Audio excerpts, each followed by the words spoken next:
The summer night of 1967 hung heavy over Los Angeles, the air thick with the heat that refused to dissipate even after sunset. In the heart of Chinatown, on the second floor of a nondescript building, a film projector hummed steadily in the darkness. The smell of old leather, sweat, and sandalwood incense permeated the small gymnasium. The rhythmic clicking of the machine provided the only soundtrack. As images flickered against a bare white wall, Bruce Lee sat alone on a wooden stool, his eyes fixed on the footage with an intensity that bordered on obsession. A cigarette burned forgotten between his fingers, its acrid smoke curling upward into the projector's beam of light. On the wall, a heavyweight boxer moved with impossible grace. Muhammad Ali, the greatest. If you want to discover what happened when the two fastest fighters in the world met face to face, and why this encounter became one of the most legendary untold stories in combat sports history, stay until the end. You won't regret it. Bruce had watched this particular fight 17 times in the past week, and each viewing revealed something new. He leaned forward, rewinding the footage to study a specific sequence. There, the way Ali shifted his weight before the jab, the almost imperceptible drop of the shoulder, the rhythm that seemed random but followed a mathematical precision that Bruce was only beginning to decode. His notebook lay open beside him, filled with diagrams, measurements, and observations written in both English and Chinese. The door to the gymnasium opened without warning, flooding the room with light from the hallway. Bruce didn't turn immediately, assuming it was one of his students arriving for a late session, but the silhouette that filled the doorway was far too large, far too commanding to belong to any of his pupils. Muhammad Ali stepped into the room, his presence immediately transforming the modest space into something electric. At 6 feet 3 inches and 215 pounds of sculpted athletic perfection, he was the most recognizable athlete on the planet. His record stood at 29 victories, 0 defeats. He had defeated Sonny Liston twice, destroyed Floyd Patterson, and talked his way into the hearts and minds of millions. His face had graced the covers of magazines worldwide. His voice had echoed through television sets in every country, and his name had become synonymous with greatness itself. He was 25 years old and utterly convinced of his own invincibility. The boxing world had never seen anyone like him, and many believed they never would again. Behind Ali stood Jim Brown, the legendary NFL running back, who had arranged this meeting after both men expressed curiosity about each other. Ali's eyes swept across the gymnasium, taking in the modest equipment, the wooden dummy in the corner, and finally settling on the frozen image of himself projected on the wall. A smile spread across his face, equal parts amusement and genuine curiosity. "So you're the little guy who thinks he can beat anyone." Ali's voice filled the room with its familiar rhythm and melody. Even his speech patterns carried the cadence of a fighter, jabbing and weaving through words. Bruce rose slowly from his stool and turned to face his visitor. The contrast between them was almost comical. Ali towered over Bruce by nearly 8 inches and outweighed him by 80 pounds. In any normal circumstance, this would be a mismatch of absurd proportions. But there was nothing normal about either of these men. "And you're the man I've been studying," Bruce replied, his voice calm and measured. He gestured toward the projected image. "Your footwork is exceptional. Unlike anything in boxing history." Ali's eyebrows rose slightly.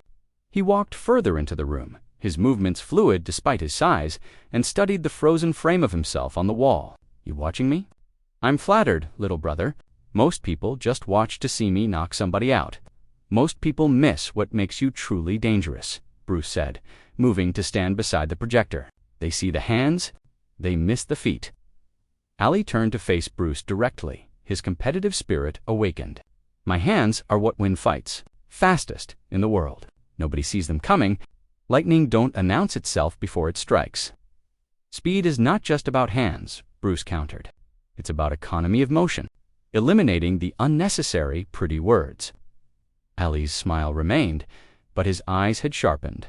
"But in my ring, words don't win fights. Fists do. And my fists have put 29 men on the canvas. In any fight, the man who moves with less wasted motion wins. That's not poetry. That's physics." Ali took a step closer to Bruce, deliberately using his size to establish dominance. "You think you're fast, little man? You think your kung fu is faster than these?" He raised his fists, letting them hover in the air between them. These hands have beaten men twice your size. Bruce didn't step back, didn't flinch. May I show you something? Without waiting for permission, he turned to the projector and advanced the film to a specific frame. Ali watched, intrigued despite himself. Bruce pointed to the image, his finger tracing the position of Ali's body. Here, before every jab, your shoulder drops 2 inches. Your eyes shift slightly to the right. You transfer your weight to your back foot before launching forward. Bruce looked directly at Ali. You telegraph? Imperceptibly to most. But it's there. The smile faded from Ali's face. In all his years of boxing, through countless opponents and trainers, no one had ever broken down his technique with such surgical precision. He had been studied by the best coaches in the world, analyzed by experts who had spent decades in the sport. And here was this small man in a Chinatown gymnasium, seeing things they had all missed. Everybody telegraphs, Ali said, but his voice had lost some of its playful edge. That's boxing. You load up, you throw. And that's why boxing has limitations, Bruce replied. What if you could strike without loading? Without announcing, what if the punch simply arrived? Ali's competitive fire flared. You think you could hit me? You think you could touch the champion of the world? I think we could learn from each other, Bruce said. But if you want to test speed against speed, he let the sentence hang in the air. Ali immediately dropped into his boxing stance, his hands rising to their familiar position. Just try to touch me, little brother. Nobody touches Ali. Jim Brown straightened against the wall, suddenly alert. This was what he had come to see. What happened next would become the subject of whispered legend in both boxing and martial arts circles for decades. The moment would be analyzed, debated, and retold in gyms and dojos around the world. Ali threw 3 jabs in rapid succession. These were the fastest hands in boxing, weapons that had humiliated champions and destroyed careers. Each punch traveled with the speed that had earned him the nickname the Greatest. Any other man would have been hit by at least one of them. Bruce's head moved in small, precise arcs, not dramatic dodges, not desperate lunges, but subtle shifts that allowed each jab to pass within millimeters of its target without making contact. He hadn't moved his feet, hadn't retreated, had simply not been where the punches arrived. Before Ali could reset, Bruce's right hand appeared at the champion's chin. Open palm, no contact, but positioned with absolute precision. Then his left hand materialized at Ali's ribs. Then his right again, this time at the throat. There and there. And there, Bruce said quietly. 3 times I could have struck. Ali dropped his hands and stepped back. For perhaps the first time in his professional career, he looked genuinely startled. How? I didn't even see you move, because you were watching my hands, Bruce explained. I was watching your whole body. Be like water, my friend. Water never fights the obstacle. It flows around it. Your intention begins in your center, travels through your shoulders, reaches your arms, and finally arrives at your fists. By the time your hands move, I've already read the message and flowed past it. A long moment of silence filled the gymnasium. The projector continued its steady hum, Ali's image still frozen on the wall. Then Muhammad Ali did something that shocked even Jim Brown, who thought he knew the champion completely. He laughed. Not a mocking laugh or a defensive laugh, but a genuine expression of delight and wonder. Little brother, Ali said, shaking his head slowly, you are something else entirely. I've sparred with the best heavyweights in the world, and you just made me feel like I was throwing punches underwater. Bruce allowed a small smile. Your speed is real. Your footwork is genius. But there are dimensions you haven't explored yet. Ali's eyes narrowed with curiosity. What would you do against someone my size? For real? 215 pounds. Against what, 140? In a real fight, I could take 100 of your little punches and keep coming. Size is a tool, Bruce replied. Speed is a weapon, but precision is the master of both. He turned to Jim Brown. May I borrow you for a moment? Jim pushed off from the wall and walked over, curious about what Bruce had in mind. Bruce positioned him in the center of the room and retrieved a thick leather pad, placing it against Jim's chest. Hold this firmly, Bruce instructed. Plant your feet. Use your strength. Jim Brown was one of the most powerful athletes in America. 230 pounds of muscle that had bulldozed through NFL defenses for years. He braced himself, curious but confident. Bruce positioned himself directly in front of Jim, so close that his fist, when extended, barely touched the pad. 1 inch of distance, maybe less. The gap between his knuckles and the leather was almost invisible. "What are you doing?" Ali asked, stepping closer to observe, his brow furrowed with confusion. "You can't generate power from that distance. There's no room to punch. Every boxer knows you need space to load up." Bruce didn't respond. His body seemed to relax completely for a fraction of a second. Then something happened that defied everything Ali understood about generating force. A small movement, a compression, an explosion. Jim Brown, 230 pounds of NFL legend, stumbled backward 3 feet, his eyes wide with shock. The sound of the impact echoed off the gymnasium walls. "What the hell was that?" Ali's voice had risen with genuine astonishment.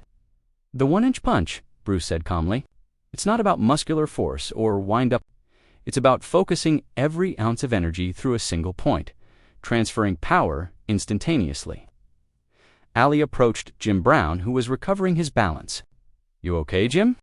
Jim nodded slowly, rubbing his chest where the pad had been. His eyes carried a trace of disbelief. "I've been hit by linebackers with full running starts who didn't move me like that. Professional football players, 300 pounds, coming at me full speed. And he was standing still, 1 inch away. It felt like getting hit by a car." Ali turned back to Bruce, and something had fundamentally shifted in his expression. The playfulness was gone, replaced by something deeper. Respect, recognition, the acknowledgement of one master encountering another. "Show me," Ali said simply. "Show me how you did that." For the next hour, the gymnasium became a classroom where 2 of history's greatest fighters exchanged knowledge. Bruce broke down energy transfer and power generation without telegraphing. Ali demonstrated his footwork, the shuffle that baffled opponents, the rhythm patterns he used to disrupt timing. Bruce turned the projector back on, showing Ali his own footage, but through new eyes. "Here, you create a rhythm. 1, 2, your opponent expects it. Then here, you break it. 1, 2, 3, the unexpected beat. That's genius. Pure jazz." Ali watched himself on the wall, seeing his own technique analyzed with an appreciation no boxing trainer had ever provided. "No one's ever studied me like this," he admitted. "Because they watch you to defeat you," Bruce replied. "I watch to learn." Jim Brown sat nearby, witnessing something he would tell stories about for the rest of his life. Two men who had every reason to compete had instead found common ground in the pursuit of mastery. As the night grew late, Ali made an offer. "Come to my training camp. Show my guys what you showed me tonight. That head movement, that precision, it could change everything." Bruce nodded slowly. "Only if you show me how you make 215 pounds move like 150. Your footwork defies physics. I want to understand it." Ali extended his hand, and Bruce clasped it firmly. It was a handshake between equals, between men who recognize that greatness exists in many forms, and that true mastery knows no boundaries of style or origin. Jim Brown rose and walked over to join them. "I've seen incredible athletes in my life," he said. "Tonight, I watched the 2 fastest men alive recognize each other. They talked until nearly dawn, discussing philosophy, training, and the endless pursuit of perfection. When Ali finally left, he paused at the doorway and looked back. "BruceLee," he said, trying out the name with his characteristic rhythm. "I'm going to remember this night. And someday, everyone's going to know your name the way they know mine." Bruce smiled. "The question everyone will ask is who would win if we fought for real." Ali's famous grin returned. "Let them ask. We know the truth. Real masters don't need to fight each other. They just need to recognize each other." In the years that followed, Bruce Lee incorporated Ali's footwork principles into Jeet Kune Do, revolutionizing his approach to movement and creating a system that would influence martial arts forever.